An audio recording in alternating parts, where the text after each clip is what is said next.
شام تک 70 لاکھ بھی چاہیے تو مل جائیں گے۔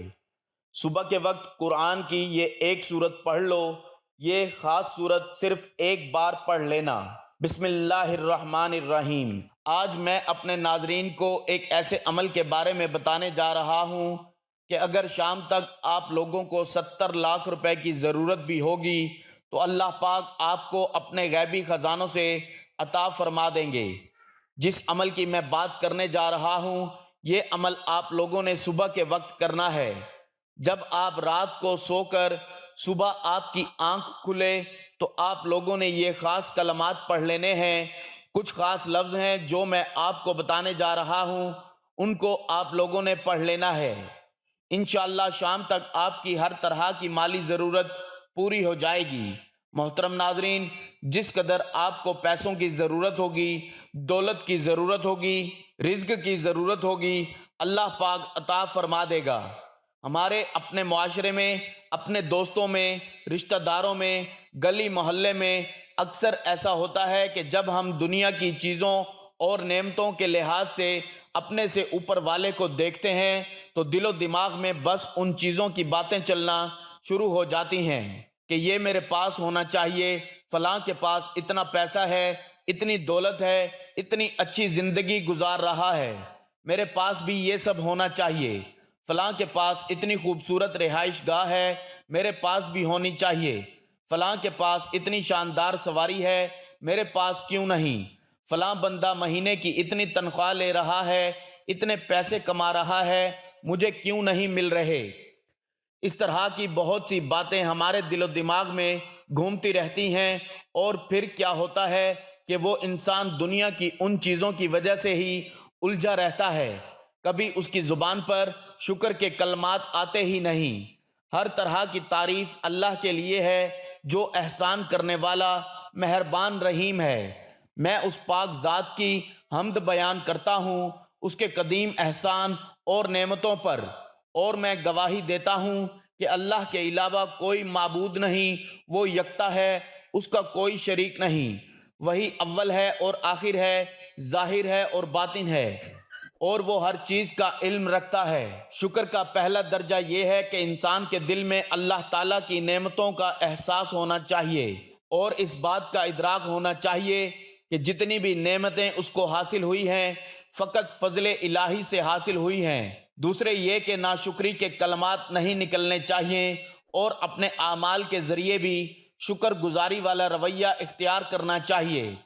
اللہ تبارک و تعالی نے انسانوں کو ان گنت نعمتوں سے نوازا ہے۔ اگر انسان اپنے داخل اور خارج پر غور کرے تو ہر سو پھیلی ہوئی اللہ تعالیٰ کی نعمتوں کا ادراک کرنا کچھ مشکل نہیں۔ اللہ تعالیٰ نے انسان کو سانس لینے کے لیے پھیپھڑے، جسم کا فاضل پانی صاف کرنے کے لیے گردے، نظام انہضام کو چلانے کے لیے معدہ، سوچ و فکر کے لیے دماغ، پکڑنے کے لیے ہاتھ اور چلنے کے لیے قدم عطا کیے۔ جب کسی بیماری یا تکلیف کی وجہ سے ان اعضاء پر معمولی سا اثر بھی پڑتا ہے تو انسان بے تابی کی انتہا کو پہنچ جاتا ہے، اور اپنے تمام تر وسائل اور توانائیوں کو اپنی صحت پر لگانے پر تیار ہو جاتا ہے، اور اس کی ایک ہی تمنا ہوتی ہے کہ اس تکلیف سے کسی طرح نجات حاصل کر لے۔ بہت سے لوگ ان تکالیف سے نجات حاصل کرنے میں کامیاب ہو جاتے ہیں، جبکہ لوگوں کی ایک بڑی تعداد دائمی مرض یا کسی اچانک مرض کے نتیجے میں بھی موت کے منہ تک پہنچ جاتی ہے۔ اسی طرح اللہ تعالیٰ نے انسانوں کو سکون حاصل کرنے کے لیے گھر بار، بیوی بچے اور عزیز و اقارب جیسی نعمتوں سے نواز رکھا ہے۔ انسانوں کے کھانے پینے کے لیے انواع و اقسام کے پھلوں، سبزیوں اور پاکیزہ مشروبات کو پیدا کیا، اور جانوروں کے حلال گوشت کو بھی انسان کی خوراک کا ایک ذریعہ بنایا ہے۔ انسان اگر اللہ تبارک و تعالیٰ کی ان تمام کی تمام نعمتوں پر غور و خوض کرے تو اس کو یہ بات سمجھ میں آتی ہے کہ یہ نعمتیں بغیر جستجو اور لمبی چوڑی کاوش کے حاصل ہوئی ہیں۔ اللہ تبارک و تعالی سورۃ نحل کی آیت نمبر 53 میں فرماتے ہیں، اور تمہیں جو نعمت بھی حاصل ہے سو وہ اللہ ہی کی جانب سے ہے، پھر جب تمہیں تکلیف پہنچتی ہے تو تم اسی کے آگے گریہ و زاری کرتے ہو، اسی طرح اللہ تبارک و تعالی نے لا تعداد نعمتوں کا حوالہ دیتے ہوئے سورہ ابراہیم کی آیت نمبر 34 میں اس بات کو واضح کیا ہے، اور اگر تم اللہ کی نعمتوں کو شمار کرنا چاہو تو پورا شمار نہ کر سکو گے، بے شک انسان بڑا ہی ظالم، بڑا ہی ناشکر گزار ہے۔ ارشاد باری تعالیٰ ہے وَمَن شَكَرَ فَإِنَّمَا يَشْكُرُ لِنَفْسِهِ وَمَن كَفَرَ فَإِنَّ رَبِّي غَنِيٌّ كَرِيمٌ۔ ترجمہ، اور جو شکر کرے تو وہ اپنی ذات کے لیے ہی شکر کرتا ہے، اور جو ناشکری کرتا ہے تو میرا رب بے پرواہ ہے، کرم کرنے والا ہے۔ اللہ تعالیٰ کی نعمتوں پر اس کا شکر ادا کرنا ہم پر حق ہے، اور اس حق کی ادائیگی خدا کو پسند ہے، جبکہ ناشکری اسے ناپسند ہے۔ اور یہ عقیدہ بھی ذہن نشین رہے کہ شکر کا فائدہ ہماری ذات کو ہے اور ناشکری کا نقصان بھی ہم ہی کو ہے، کیونکہ خداوند قدوس بے نیاز ہے، اسے کسی کے شکر یا ناشکری سے کوئی فرق نہیں پڑتا۔ چنانچہ قرآن پاک میں فرمایا ان تکفروا فإن اللہ غنی عنکم ولا یرضی لعبادہ الکفر۔ ترجمہ، اگر تم ناشکری کرو تو بے شک اللہ تم سے بے نیاز ہے اور وہ اپنے بندوں کی ناشکری کو پسند نہیں کرتا۔ قرآن میں فرمایا وَلَئِن كَفَرْتُمْ إِنَّ عَذَابِي لَشَدِيدٌ۔ ترجمہ، اور اگر تم ناشکری کرو گے تو میرا عذاب سخت ہے۔ ناشکری کے بد سے بدتر درجوں کے اعتبار سے اس کی سزا بھی سخت سے سخت ترین ہے، جیسے خدا کے وجود ہی کا انکار کرنا یعنی دہریت، خدا کے ساتھ کسی کو شریک ٹھہرانا یعنی شرک، اور خدا کے کسی حکم کا انکار کرنا یعنی کفر، یہ ناشکری کی سب سے بدتر صورتیں ہیں، تو ان کی سزا بھی سب سے سخت ہے۔ جبکہ اعضاء کو گناہوں میں استعمال کرنا پہلی صورتوں یعنی دہریت اور کفر و شرک سے کم تر ہے، لہٰذا اس کی سزا بھی اسی کے مطابق ہے۔ جب مخلوق کی چند محدود مہربانیوں پر شکریہ ادا کرنا ضروری ہے تو خالق کائنات رب العالمین ارحم الراحمین کی بے پایہ رحمتوں پر شکر ادا کرنا کس قدر ضروری ہوگا، جس کی نعمتوں کا شمار بھی ہمارے بس میں نہیں ہے، جس نے ظاہری باطنی نعمتوں کی بارشیں ہم پر برسا دیں، جس کی نعمتوں کے دریا سے ہم سیراب ہو رہے ہیں، جس کی بارگاہ کے سوا کوئی نعمت کہیں سے مل ہی نہیں سکتی۔ اللہ تعالیٰ فرماتا ہے وَإِن تَعُدُّوا نِعْمَتَ اللَّهِ لَا تُحْصُوهَا۔ ترجمہ، اور اگر تم اللہ کی نعمتیں گنو تو انہیں شمار نہیں کر سکو گے۔ مزید فرمایا وَمَا بِكُم مِّن نِّعْمَةٍ فَمِنَ اللَّهِ۔ ترجمہ، اور تمہارے پاس جو نعمت ہے سب اللہ کی طرف سے ہے۔ شکر کا حکم اور اس کی فضیلت کا بیان قرآن مجید میں بڑی کثرت اور تاکید کے ساتھ موجود ہے۔ رزق خدا کھانے پر شکر خدا ادا کرنے کا حکم یوں دیا گیا ہے یا ایھا الذین آمنوا کلوا من طیبات ما رزقناکم واشکروا للہ ان کنتم ایاہ تعبدون۔ ترجمہ، اے ایمان والو، ہماری دی ہوئی ستھری چیزیں کھاؤ اور اللہ کا شکر ادا کرو اگر تم اسی کی عبادت کرتے ہو۔ سماعت و بصارت اور عقل و فہم کی عطا پر شکر ادا کرنے کا حکم یوں دیا وَجَعَلَ لَكُمُ السَّمْعَ وَالْأَبْصَارَ وَالْأَفْئِدَةَ لَعَلَّكُمْ تَشْكُرُونَ۔ ترجمہ، اور اس نے تمہارے کان اور آنکھیں اور دل بنائے تاکہ تم شکر گزار بنو۔ شکر ادا کرنا نعمتوں کی حفاظت، بقا اور اضافے کا ذریعہ ہے۔ چنانچہ اللہ تعالیٰ نے فرمایا لَئِن شَكَرْتُمْ لَأَزِيدَنَّكُمْ۔ ترجمہ، اگر تم میرا شکر ادا کرو گے تو میں تمہیں اور زیادہ عطا کروں گا۔ شکر ادا کرنے سے رب کریم کی خوشنودی نصیب ہوتی ہے۔ فرمایا وَإِن تَشْكُرُوا يَرْضَهُ لَكُمْ۔ ترجمہ، اور اگر تم شکر کرو تو اسے تمہارے لیے پسند فرماتا ہے۔ رسول پاک صلی اللہ علیہ وآلہ وسلم نے ہمیں بتایا ہے کہ دنیا کے بارے میں اپنے سے کم تر کو دیکھو اور دین کے معاملے میں اپنے سے بلند تر کو دیکھو، لیکن آج ایسا الٹ ہو چکا ہے، کیونکہ یہ دنیا کچھ بھی نہیں، اصل زندگی تو وہی زندگی ہے جو آخرت کی ہے۔ بڑے بڑے ارب پتی لوگ اس دنیا سے چلے گئے اور خالی ہاتھ گئے، کچھ بھی نہ ساتھ لے کر گئے، لیکن ہم انہی باتوں میں الجھے ہوئے ہیں کہ دوسرا ہم سے آگے کیوں نکلتا جا رہا ہے۔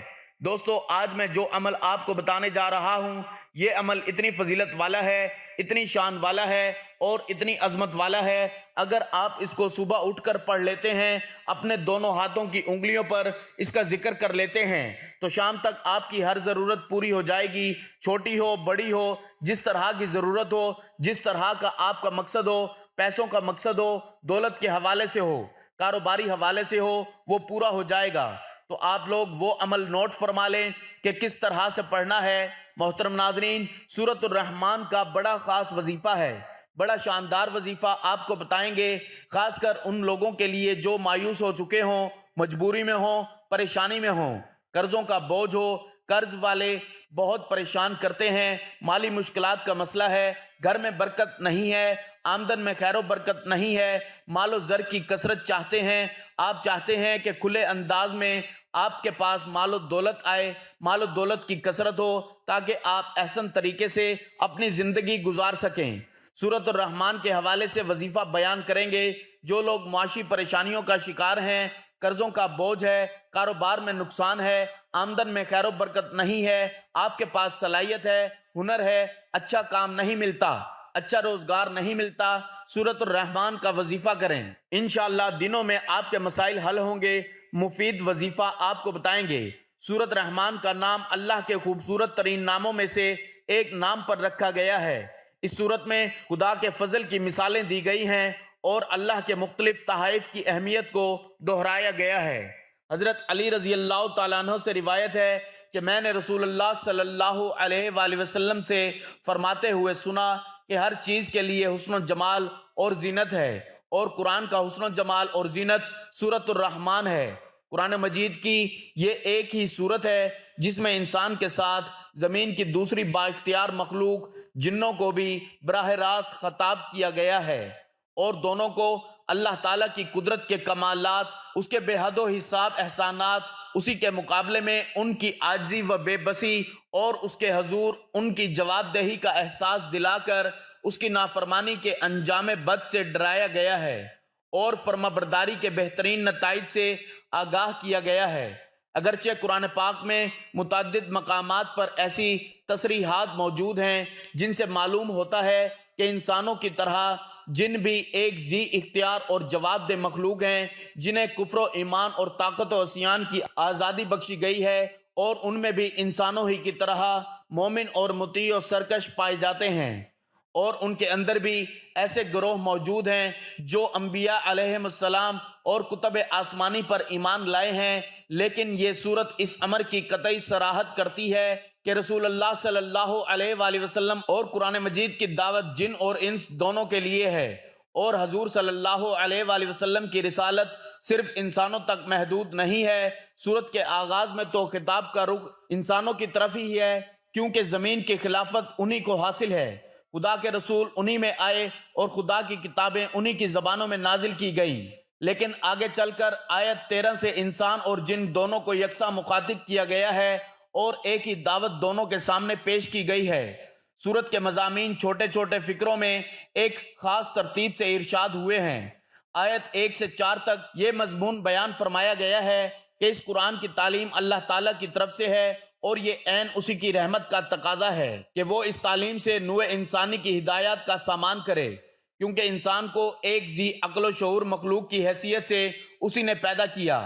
آیت 5-6 میں بتایا گیا ہے کہ کائنات کا سارا نظام اللہ تعالیٰ کی فرما روائی میں چل رہا ہے، اور زمین و آسمان کی ہر چیز اسی کے تابع فرمان ہے، یہاں کوئی دوسرا نہیں ہے جس کی خدائی چل رہی ہو۔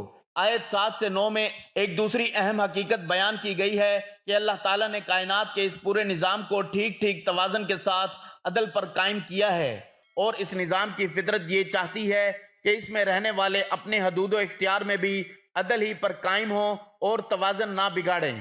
آیت 10 سے 25 تک اللہ تعالیٰ کی قدرت کے عجائب و کمالات بیان کرنے کے ساتھ ساتھ اس کی ان نعمتوں کی طرف اشارے کیے گئے ہیں جن سے انسان اور جنس متمتع ہو رہے ہیں۔ آیت 26 سے 30 تک انسان اور جن دونوں کو یہ حقیقت یاد دلائی گئی ہے کہ اس کائنات میں ایک خدا کے سوا کوئی غیر فانی اور لازوال نہیں ہے، اور چھوٹے سے بڑے تک کوئی موجود ایسا نہیں جو اپنے وجود اور ضروریات وجود کے لیے خدا کا محتاج نہ ہو۔ زمین سے لے کر آسمانوں تک شب و روز جو کچھ ہو رہا ہے اسی کی کار فرمائی سے ہو رہا ہے۔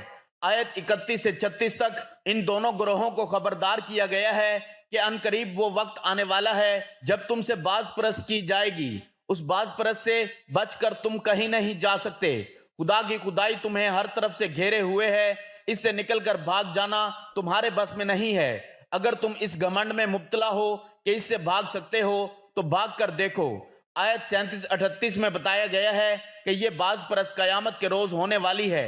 آیت 39 سے 45 تک ان مجرموں، انسانوں اور جنوں کا انجام بتایا گیا ہے جو دنیا میں اللہ تعالیٰ کی نافرمانی کرتے رہے ہیں، اور آیت 46 میں آخر سورت تک تفصیل کے ساتھ وہ انعامات بیان کیے گئے ہیں جو آخرت میں ان نیک انسانوں اور جنوں کو عطا کیے جائیں گے جنہوں نے دنیا میں خدا ترسی کی زندگی بسر کی ہے اور یہ سمجھتے ہوئے کام کیا ہے کہ ہمیں ایک روز اپنے رب کے سامنے پیش ہو کر اپنے اعمال کا حساب دینا ہے۔ اس پوری صورت کے دوران میں اللہ تعالیٰ کی قدرت کے ایک ایک عجوبے اور اس کی عطا کردہ نعمتوں میں سے ایک ایک نعمت اور اس کی سلطانی قہاری کے مظاہر میں سے ایک ایک مظہر اور اس کی جزا و سزا کی تفصیلات میں سے ایک ایک چیز کو بیان کر کے بار بار جنوں ان سے سوال کیا گیا ہے کہ فَبِأَيِّ آلَاءِ رَبِّكُمَا تُكَذِّبَانِ۔ سورۃ رحمان ہمیں رحمت الہی کے تصور پر غور کرنے کی ترغیب دیتی ہے۔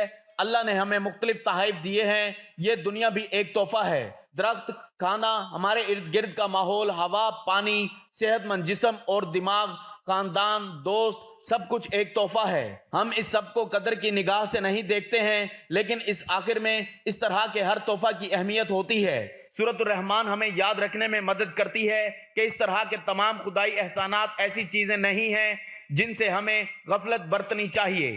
یہ آیت دہرانے سے کہ یہ تمہارے رب کی نعمتیں ہیں جنہیں تم جھٹلاتے ہو۔ یہ سورت ہمیں بتاتی ہے ہم اپنے رب کی کسی نعمت کا انکار نہ کریں۔ سورۃ الرحمن بار بار ہمیں اللہ کا شکر ادا کرنے کی یاد دلاتی ہے کیونکہ ہمارے پاس جو کچھ بھی ہے وہ ہمارے لیے اللہ کا تحفہ ہے۔ ہمیں چاہیے کہ ہم دنیا کے لیے کام کریں اور نیک اعمال میں مشغول ہوں اور اللہ ہی کو راضی کرنے کی کوشش کریں۔ ہمیں معلوم ہونا چاہیے کہ مسلمان ہونے کی حیثیت سے سورۃ الرحمن کو دل سے سیکھنا امن و سکون کا باعث ثابت ہو سکتا ہے۔ اپنے آپ کو اللہ کے مختلف احسانات کی یاد دلا کر ہم تناؤ اور ذہنی دباؤ کا مقابلہ کر سکتے ہیں اور اپنے ایمان کو بھی مضبوط کر سکتے ہیں۔ محترم ناظرین، آپ نے روزانہ نماز فجر کے بعد اول و آخر 11 مرتبہ درود پاک پڑھنا ہے۔ اللہم صلی علی محمد وعلی آل محمد کما صلیت علی ابراہیم وعلی آل ابراہیم انک حمید مجید۔ اللہم بارک علی محمد وعلی آل محمد کما بارکت علی ابراہیم وعلی آل ابراہیم انک حمید مجید۔ درود پاک پڑھنے کے بعد درمیان میں 3 مرتبہ آپ نے سورۃ رحمان کی تلاوت کرنی ہے، اور یہ وظیفہ آپ نے ایک ہی وقت میں کرنا ہے۔ عمل کرنے بیٹھیں تو آپ عمل کر کے اٹھیں، درمیان میں کسی سے بات نہیں کرنی۔ کوشش کریں اپنی جگہ نہ بدلیں، جہاں بیٹھے ہیں وہیں بیٹھ کر عمل کریں۔ اول و آخر 11 مرتبہ درود پاک پڑھیں اور درمیان میں 3 مرتبہ سورۃ الرحمن کی تلاوت کریں، اور جب اس آیت کریمہ پر ہر بار آئیں فَبِأَيِّ آلَاءِ رَبِّكُمَا تُكَذِّبَانِ، تو اس کو آپ نے بآواز بلند پڑھنا ہے اور دل ہی دل میں رب کے حضور دعا کرنی ہے، اپنی پریشانیوں کے لیے، فراغی رزق کے لیے اور مقاصد میں کامیابی کے لیے، تقیہ کاروبار کے لیے۔ انشاءاللہ فائدہ ہوگا۔ اللہ والو، یہ وظیفہ کرنے سے غیب سے اسباب پیدا ہوں گے، قرض کی پریشانی سے نجات ہوگی، مال و زر کی آمدن ہوگی، دولت آئے گی، انشاءاللہ معاشی صورتحال آپ کی سنورے گی۔ اس کے بعد ان کلمات کو 100 مرتبہ پڑھنا ہے۔ یہ وظیفہ رزق کا وظیفہ ہے۔ انشاءاللہ رب کریم رزق عطا فرمائے گا، ترقی عطا فرمائے گا۔ لا حول ولا قوت الا باللہ العلی العظیم پڑھیں، یہ کلمات 100 بار پڑھیں۔ جب سورۃ الرحمن کا عمل کر لیں تو یہ خاص تسبیح اور قرآنی سورت بیان کی یہ لازمی کریں، انشاءاللہ اللہ پاک رزق عطا فرمائے گا۔ اور آخر میں دوبارہ 11 مرتبہ درود پاک پڑھ کر اللہ تعالیٰ سے دعا کریں، آپ کا جو بھی مقصد ہو، جو بھی آپ کی جائز حاجت ہو، وہ انشاءاللہ اس وظیفے کی برکت سے پوری ہوگی۔ جب آپ یہ وظیفہ پڑھ لیں تو پھر اللہ پاک سے مانگ لیں جو مانگنا ہے، انشاءاللہ شام تک وہ مالک آپ کی حاجت کو، مراد کو پورا فرما دے گا۔ یہ بہت ہی خاص عمل ہے، بہت ہی زیادہ پڑھا جانے والا ہے۔ بچے کو اس کا پتہ ہے، آپ خود بھی پڑھیں اور اپنے دوسرے بہن بھائیوں کو بھی بتائیں کہ وہ بھی اس عمل کو کریں۔ اپنا بہت سارا خیال رکھیں، اپنی دعاؤں میں یاد رکھیں۔ ناظرین، گزارش ہے کہ اللہ تعالیٰ کے 99 ناموں میں سے کوئی ایک نام لکھ کر کمنٹس میں ضرور شیئر کریں۔ اللہ ہم سب کا حامی و ناصر ہو، آمین۔